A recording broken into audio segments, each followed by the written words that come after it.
Be the guy who embraces the ugly, the miserable. Be the guy who embraces hard work, the grind. Don't be afraid of being hurt. Don't be afraid of sacrificing some blood. The biggest risk to your future isn't your competition. It's the distractions you insist on keeping in your life rather than doing the things you know you should be doing but aren't. People delay doing things they don't like for longer than it takes to do them. What you want? All week you was work hard. End of the week, if you don't tire it, this is good question. You have to worry about yourself. But this is Saturday. Your 6th day, you work so hard. Of course you're gonna tire it. Tomorrow rest, and Monday we're gonna begin one more training. If you don't want, go back to Pakistan and stay with your mom. She's gonna give you every day good breakfast. You don't do nothing. Stay there. But if you come here, don't complain. You're a man. You are a man. Stand up and be a man. Make the hard decisions. Make the sacrifices. Make the unpopular decisions. And become comfortable in your own skin. And if you are not a person that you are comfortable being alone with, that is the one person in this universe that you have full power, full right, and full responsibility to change. Okay? I don't have the right, I don't have the desire to, and I do not have the right to try to change my wife's personality and who she is. I don't have the right to change anybody except myself. But the young men really need to hear this more, I think, is that you should be a monster. You know, because everyone says, well, you should be harmless, virtuous. You shouldn't do anyone any harm. You should sheath your competitive instinct. You shouldn't try to win. You know, you don't want to be too aggressive. You don't want to be too assertive. You want to take a back seat and all of that. It's like, no. Wrong. You should be a monster, an absolute monster, and then you should learn how to control it. A lot of people can give up. It's easy to give up. You know, Hell it's yeah. easy. It's the easiest thing in the world to do. I'm done. I ain't going. I ain't gonna keep going. Yeah, I don't feel like going to work. I'm done. Yeah, man. It's easy. It's very easy. But what's hard is going, yo, yesterday I got nothing from working as hard as I could. Nothing happened from that. I'm gonna do the same thing again today, but I'm gonna try to go harder. That's the hardest thing in the world. To get up every day and give 100% and be in the same position that you were each day, but mentally know that you're trying and trying and trying. That's a real grind. You know, when you look at something that looks hard, that was probably easy. And conversely, when you look at something that looks easy, that was probably hard. And so you're never gonna know which is which until you actually go and do it. So just go and do it, try, learn from it.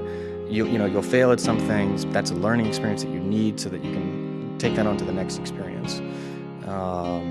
And don't let people who you may respect and who you believe know what they're talking about, don't let them tell you it can't be done. Because often they will tell you it can't be done, and it's just because they don't have the courage to try it. When do you become a man? When you get a driver's license? Like, what do we do? You're 16, we give you a driver's license. Okay, well, wait, like, you get a job? Like, when do you become a man? You become a man when you become responsible for other people. And part of that is taking accountability. And so, like, I'm very new to this being a man thing, and I'm still not there, and I'm on a path. But I didn't have no, like, I grew up in a culture that told me going to war made you a man. Going to prison, coming back makes you a man. Making $1 million makes you a man, you know, and it doesn't. And you don't know it till you've done all these things and realize, damn, I'm still a little fucking boy. Yeah. Or been around people who've been there a bunch of times. You know, I don't know nothing about being at war like Kevin, but I know a bunch of soldiers that come back and are still fucking little boys. Can't wait to get back out. There have been so many times in my life where I knew I needed to do something, and then I filled all this extra time not doing that thing.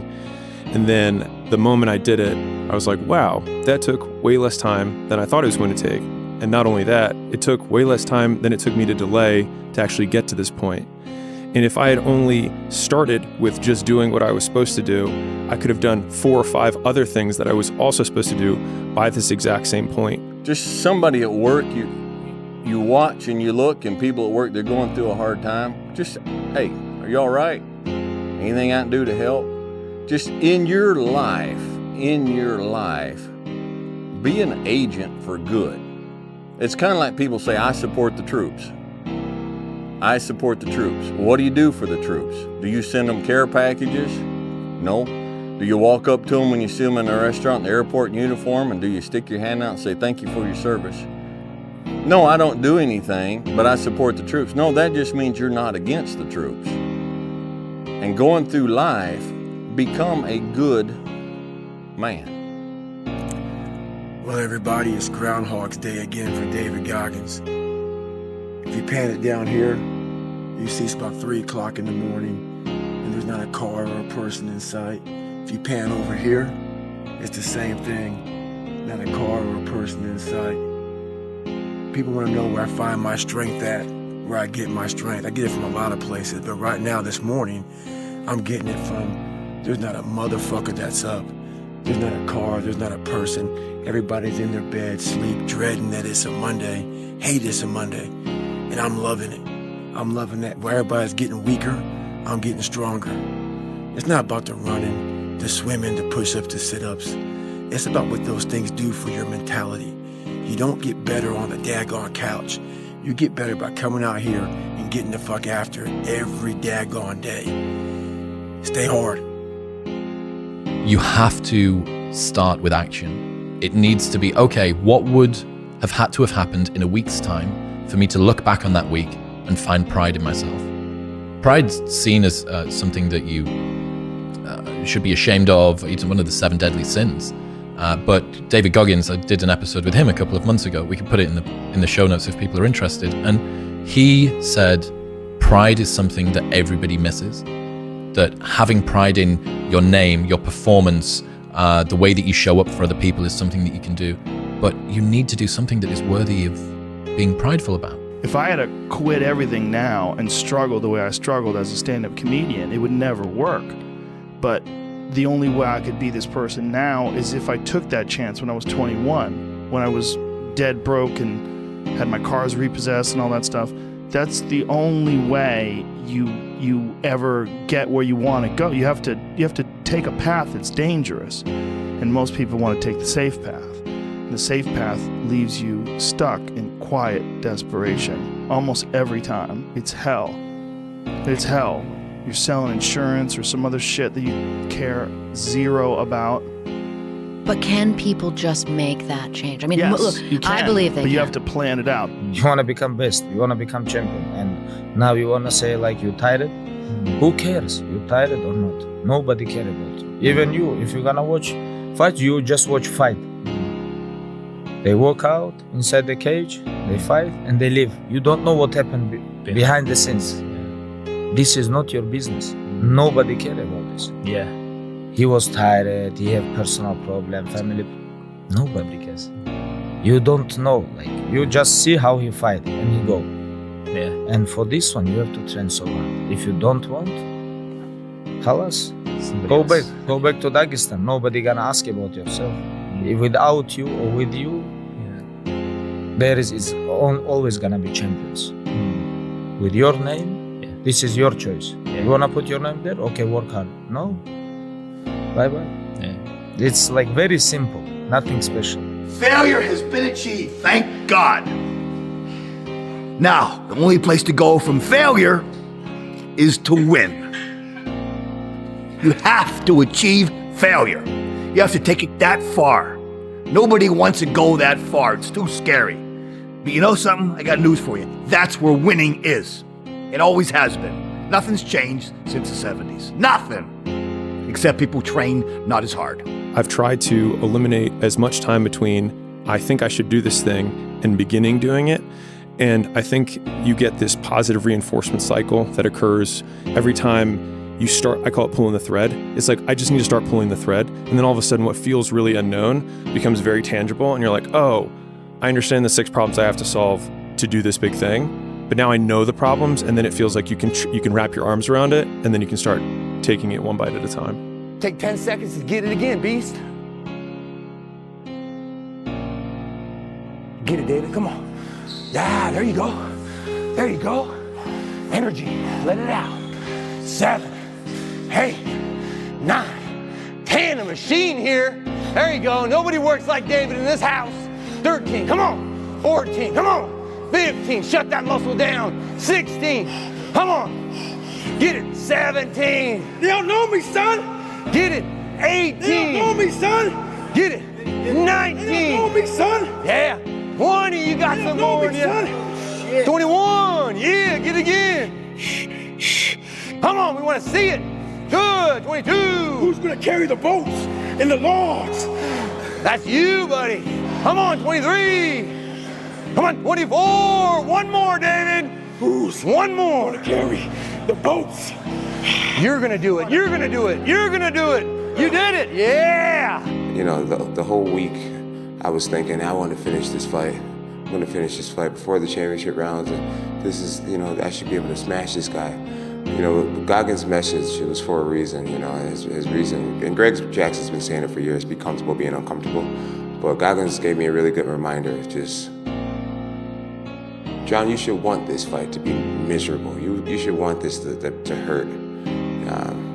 Be the guy who thrives in that. And I felt like I was that guy tonight. I had to earn this position. You know, I think about, you know, the first person to climb Everest. You know, I'm sure people died. Lots of people died. I respectfully say that. The first man who ran a 4-minute mile, I'm sure he was hurting bad. You know, to be the first person to do anything, you should look like this. So that makes the victory even sweeter. So Bro Crew 2 got a lot more sleep. Bro Crew 2 just became that Bro Crew, like, hey, because we just kept charging and we started fueling off of that. We started fueling off the fact that, man, it takes 1 second of energy to steal everybody's. And then you have all the energy you need. That's all you need. You need to look at someone's eyes. You know how it is when you fight somebody and you broke that motherfucker. He's like, oh God, man, I don't want to go back to the next round. And you feel like, my God, I can fight all day. I can fight all day long. That's what taking souls is. But you have to have the will, the heart, the courage to go that distance when you're exactly jacked up. You have nothing left to give and give more. Be a dangerous man. Now, being dangerous is not being a threat. They're two different things. All right? And it's not about going out and lifting weights and getting a bunch of tattoos and wearing leather jackets and walking around with your chest and shoulders up, hulking around saying, I'm dangerous. That's very rarely is that a dangerous man. Often the most dangerous man in the room is the quietest man in the room. You can pick your level of competition in life to some degree. Okay, so let's say you pick a level of competition where you're always winning. It's like, well, all that means is you've picked the wrong level of competition. Yes. Because, you know, like, let's say you're a grandmaster chess player and all you do is play amateurs, and every night you go home and congratulate yourself on what a genius you are because you just stomp these people left, right, and center. It's like, you're not a genius, you're a dimwit. Right. What you should be doing is playing people who are beating you like, well, as much as you can tolerate. Right. So maybe that's 40% of the time, maybe it's 60% of the time. But that way, because to be a winner, you want to be disciplined, you want to know what you're doing, and then you want to be on the edge where your skills are being developed. And if you're going to be on the edge where your skills are going to be developed, you're at a place where losing is always a possibility, because otherwise you're not pushing yourself beyond your current capacity. You are your own competition. There is nobody that can judge your actions but you. If I'm putting, like you said, if I'm putting 100% into my life, I'm going to put 100% into my play when it's time for me to play. Right, I'm putting I hear you. 110% into me and my family. I don't care what it is that we do. I'm going to give it 100% when it's time to enjoy ourselves on whatever level we want to do. That's my decisions. It's what I feel I deserve from what I've done. Hey, Will, I want to be an actor, man. I want to be an actor just like you. You know, usually people say stuff to me like that. I'm like, yeah, man, you know, you do is give them an encouraging word. But I was just sitting here thinking, and it dawned on me, 99% of people that say stuff like that are not willing to do what it takes to make their dreams come true. The Marines have a saying, everybody wants to go to heaven, but nobody wants to die. And that's just real. At the center of bringing any dream into fruition is self-discipline. What would have had to have happened in a week for you to look back on that week with pride? Okay, Maybe stop breaking promises to yourself. When you say, I'm going to wake up tomorrow at 7 a.m., and when the option comes to hit the snooze button, don't do it. There's one win that you've got for the day. That's action, right? And it is just, it's trite to say the Peterson clean your room thing, but the reason that works is that you start with the smallest ever step and you expand out from there. The way you can change is you have to put aside enough money to give yourself a window. And then you have to have a plan, and you have to spend all your waking hours outside of whatever shit job you do planning your escape. And you have to come to the realization very clearly that you fucked up and you got yourself stuck. So whatever you're doing, you have to do it like your life depends on it. But if I don't like me, if I'm not comfortable being with me, well, that's a different story. All right? So it doesn't provide all the answers. Probably doesn't provide any answers. I don't know. But maybe there's a little bit of encouragement there. Maybe there's a little seed, a little step, a little something that you can say, hey, you know what? I think that helped me. And listen, just be strong. Stay strong. And ladies, I'm not bashing women, but I am bashing this godless, hateful movement that is destroying this country and destroying the men in this country. Your life is a book. Your life got chapters. Each chapter in your life is a punctuation, whether it's a positive or a negative. And before you move on to that next chapter, you got a decision to make if I'm going to correct what I did in the chapter before. And ultimately, when you get to the end of that book, it's written by you. So how it ends, you wrote it. Right. If that book ended bad, which is your life, you wrote that book. If you went to jail, got out, and then went back to jail again, you wrote that. That's your handwriting all over that. But if you went to jail, said I'm not going back, when it took 3 steps back to make 5 steps forward, that book is going to end on a positive punctuation by the time you close it, and it's the end. My thing is, write your story, but write it correctly.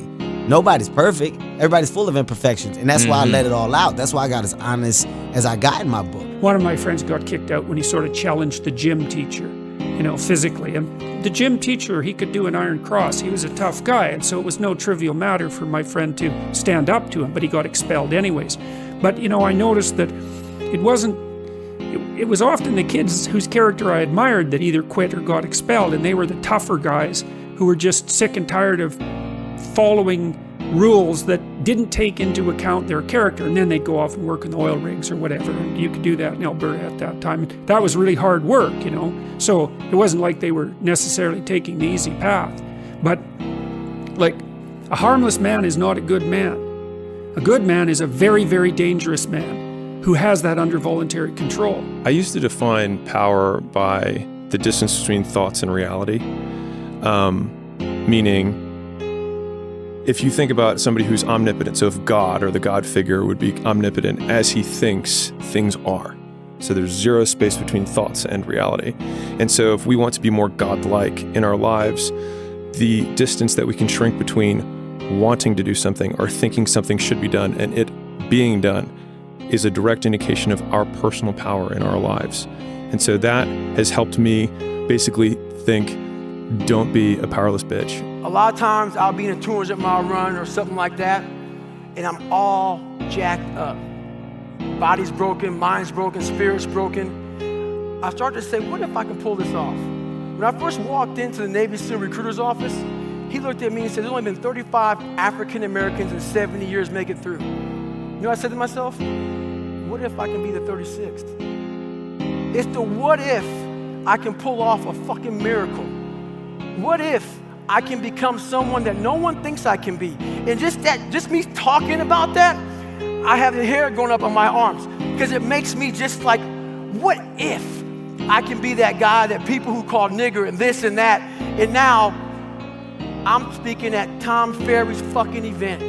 You have to go through this time where you don't go to failure. You get out of shape, so to speak. You're not out of shape, but because the only way to get in shape is to get out of shape. The only way to go to failure is not go to failure, and you know the difference. Most big guys like yourself have a problem going to failure. I'm shocked. It's like most guys don't have the wind. 15, 20 reps is like, oh my God. To me, that's like half a cent. I'm doing 50s all the time. was crazy. But I wasn't good at reps. I trained for reps. But the reps is key. Reps is the secret. But that failure, that last rep where you think, eventually you'll know. Like I know even today, even last month when I was squatting back in LA, I know I don't have one more rep. I know there's nothing left. But I'm willing to take it to that far to where it's like, okay, I can make it back to the rack, maybe. Okay? And that's where I want you to go. If you're going to try to be an author and you're working 8 hours a day, plus commuting, plus family responsibilities, or whatever else you have, whatever time that you have to attack like you're trying to save the world. You're trying to save your life. You don't want to drown. That 1.5 hours a day that you have to write, God damn, you better be caffeinated and motivated. You got to go. You got to get after it. And you got to have discipline. Most people don't have those things. Most people don't understand what it's like to really go for something. And to know that the consequences of not doing that are horrific. But even warriors don't make you a man. That's right. Also, my definition of warrior has changed. Me too. I didn't really know what that meant. And really, it's about bringing others back. And that's my whole fucking mission, dog, really. Is just to dudes who've been where I've been or something similar, just know it gets better. It does. It don't make no sense. It doesn't make no sense. It's irrational. It doesn't make any sense on paper that I could have joy in abundance in my life, that I could feel any kind of joy in my life after being what I've been.